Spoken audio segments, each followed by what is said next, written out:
People talk about relationships. What should you keep in mind when starting a relationship? You still have friends. I have often seen people get a couple and spend every minute with their soulmate. It usually ends badly. Relationships are good, but you need to take a break from each other. Everyone wants to be alone sometimes, and there's nothing wrong with that. On my first date, I talked about myself for 2 hours straight. As a result, there was no second date. Don't repeat my mistake. I speak as a girl whose friend recently got into a relationship. Do not kiss all the time in front of friends, especially at the table. Never date someone out of pity. This is the worst thing you can do for a person. It's better to say right away that you don't like him as a couple. Everything else is a waste of time for both. Nobody can read minds. If you are angry, sad, disappointed, don't expect anyone to guess the reason. First, figure out what led you to this state. Then explain to your partner clearly and distinctly. Don't put someone at the top of your priority list for whom you are just one of the options. This also applies to friendship. In terms of maintaining a relationship, your contribution will not always be equal to 50-50. It is possible that your partner will have a difficult day and will only be able to give 20%. Then the remaining 80% will have to be exported to you. And that's okay. It happens that difficulties interfere in the relationship, in which both of you are not to blame. You just need to acknowledge it and make an effort to overcome these difficulties. At the beginning of a relationship, you will have to go through a lot of awkward small talk before pauses in conversation begin to seem natural to you. You can drink on a date, but don't get too drunk. As my experience shows, after the third glass, people are liberated, and small talk smoothly turns into ordinary friendly conversation. You stop discussing work and school and start sharing your ideas, which is much more interesting. Remember a simple rule. If a girl refuses to go on a date due to time conflicts or other reasons,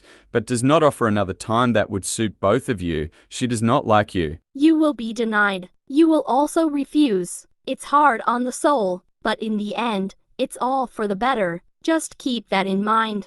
Someday you will meet a person who will make you laugh to tears, cause a pleasant feeling in your stomach, and you will smile every time his name is displayed on your phone. Falling asleep at night and waking up, you will have his smile before your eyes. It will have a pleasant and calming effect on you. But for him, you will only be a person with whom he enjoys spending time and sees from time to time. Once you get your heart broken, you will close in on yourself, maybe for a long time. But it's worth it to try. It is worth enduring all this suffering. Because one day you will meet a person who will feel for you what you feel for him, and then all the previous mental suffering will seem to you simply insignificant. Every person you don't work out with is a step towards that right person. What secret addiction do you hide from your significant other? I drive home in the car and talk to myself about the problems that exist in our family. For me, it's like psychotherapy. I put one earpiece in my ear so that other drivers who accidentally see my mouth open will think I'm on the phone. I have a whole album with her unsuccessful photos. She doesn't know about him. He thinks that I deleted all these pictures, but I watch it often. In these pictures, she is so dumb and beautiful, especially when drunk. My husband is gluten intolerant and can't eat pizza. Sometimes I say that I'm going for a run, and I myself run to a pizzeria to eat pizza and drink beer. Then I go back. I bring him a few cans of beer. I say that on the way back, I ran into the store. I write stories. My wife thinks that I write something for work. Actually, they are stories. Now there are already 56 of them. Most of them are short. I stay up late, waiting for everyone in the house to fall asleep.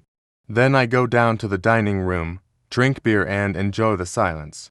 Closer to the morning, I go to my office and go to sleep there on the couch. I tell my wife that I worked almost until morning and did not want to wake her up. Previously, about once a month, secretly from my wife, I took a day off from work. In the morning, like going to work, in fact, he went to hang out with friends who did the same. We talked, drank beer, and in the evening went home as if returning from work. In the evening, I return from work, and my wife lies on the bed and pretends to be asleep. She loves when I wake her up with a kiss. This went on for a year. Then I whispered in her ear that if she wanted to hug, it was enough to say so. She asked how I knew she wasn't sleeping. I did not begin to tell the truth that in a dream she constantly snores and drools. But in the evenings this is not the case, answered that intuition. I return from work late at night. Sometimes the wife asks to go to the store on the way and buy what she forgot. On these days, I always buy myself a bottle of soda for 70 cents. This is a reminder of my father. I helped him at a construction site as a kid, and he always bought me a bottle like that. Sometimes on the way home, I buy fast food, sit on a park bench, turn on a movie on my mobile and relax until all the negativity that has accumulated during the day in the hospital releases me. When I completely calm down, I go home. The wife does not know.